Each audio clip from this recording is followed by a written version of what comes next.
Avec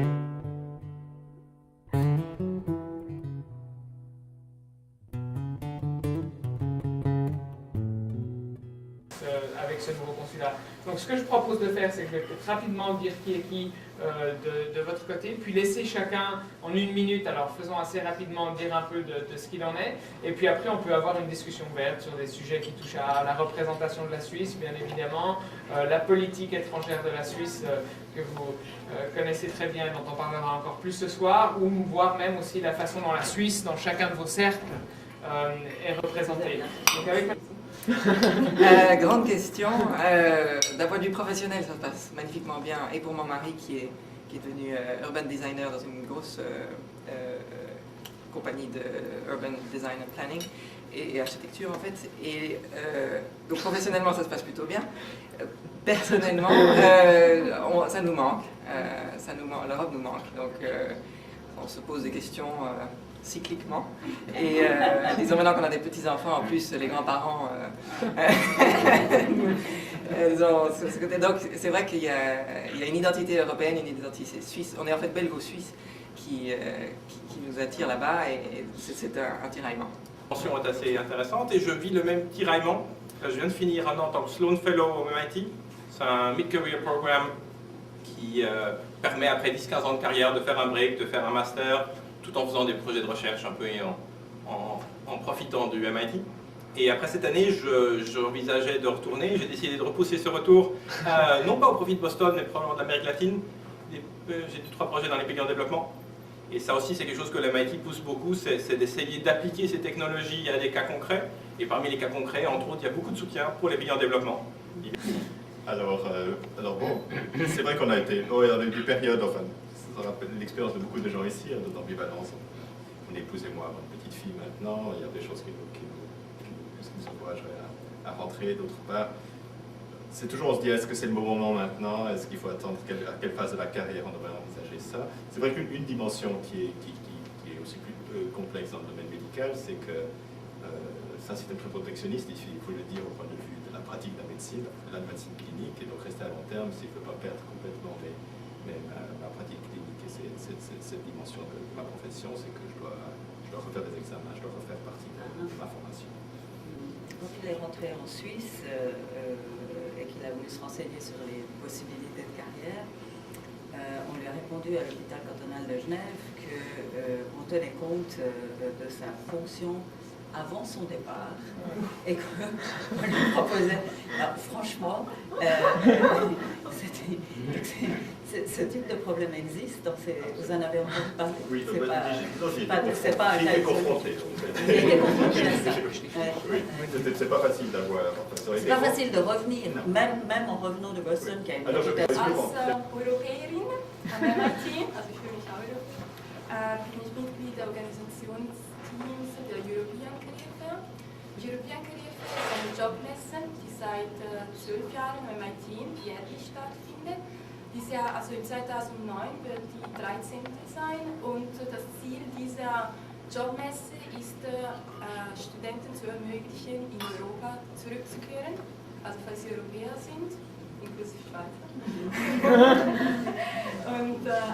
Aber auch für Amerikaner in Europa zu arbeiten.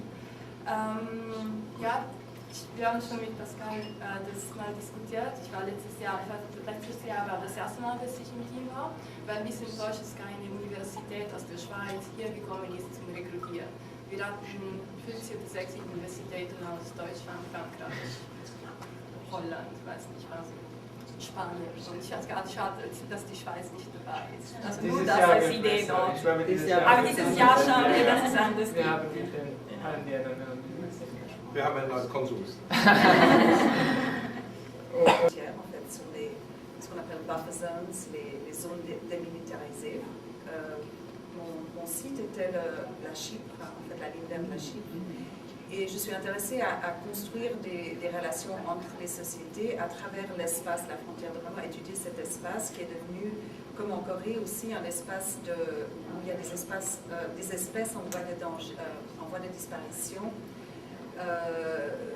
qui sont, en fait, qu'on trouve dans ces espaces. Par exemple,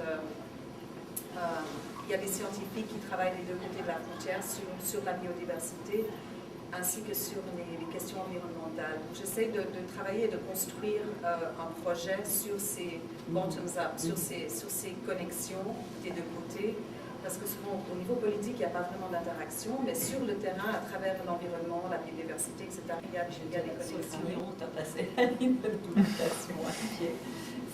Et encore maintenant, c'est extrêmement un petit peu plus fréquent. Je me concentre essentiellement sur la décision comportementale et négociation, l'analyse des négociations d'un côté, et de l'autre côté, tout ce qui est leadership et communication politique, ce qu'ils appellent leadership ici. Par la suite, idéalement l'enseigner. La question sera un peu ce qu'on a dit ici,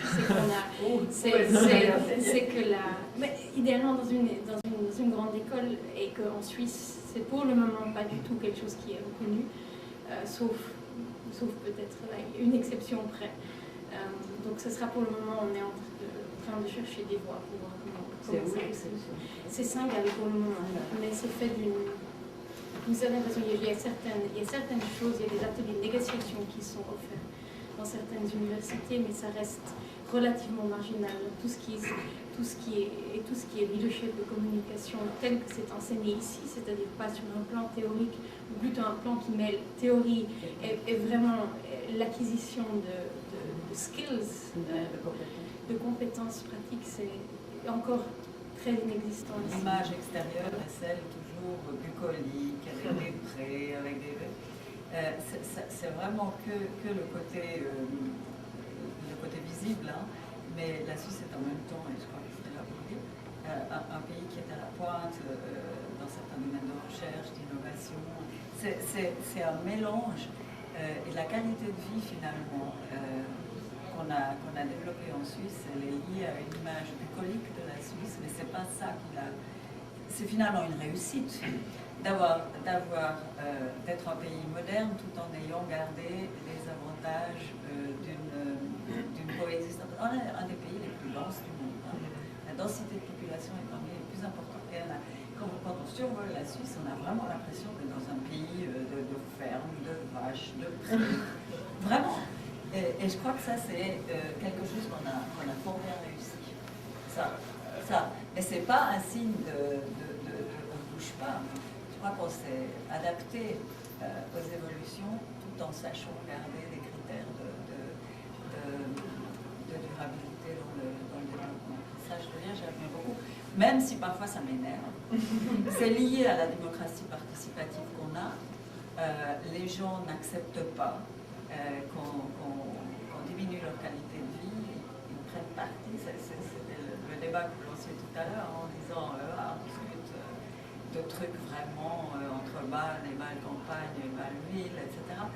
Mais les gens participent à l'organisation du territoire et c'est eux qui définissent en fait les critères qui font qu'ils veulent se sentir bien. Et je crois que ça c'est une réussite. On prend la même chose qu'aux États-Unis, donc c'est pas autant, on a totalement la chance de faire tout ce qu'on veut, totale responsabilité. Donc il y a encore la culture, les jeunes savent moins que les vieux, tout ça, donc il faut plus s'affirmer en Suisse qu'aux États-Unis peut-être. Professorat, peut-être aussi quelque chose à protéger. Oui, peut-être, effectivement, on donne un tout petit peu moins la chance totale. Mais il y a une chose sur l'image quand même de la Suisse qui est extrêmement positive, c'est que je ne peux pas m'empêcher de comparer à la Belgique puisque j'ai les deux nationalités. Et la Suisse est extrêmement présente, extrêmement dynamique. Il y a Swiss Next, il n'y a pas Belg Next. On a protégé la marque, ils ne peuvent pas faire. Il y a un espèce de groupe de Belges qui, en tout cas, fête la Saint-Nicolas, ça je sais, mais c'est très bien vu, c'est international dans les limites de la taille du pays, si on veut. Donc, moi, je considère la Suisse comme une espèce d'île où tout va bien, l'administration marche bien, les transports publics vont bien. Enfin, en l'occurrence, tout le monde n'a pas besoin de voiture ici, on n'a que des vélos. Et il y a quand même des transports publics, mais enfin, la Suisse, c'est le paradis. Par contre, je dirais que la seule chose qui manque peut-être, et c'est plutôt subtil, c'est la dimension internationale, c'est la culture de la curiosité vers les autres, le côté proactif de tous ces étudiants américains.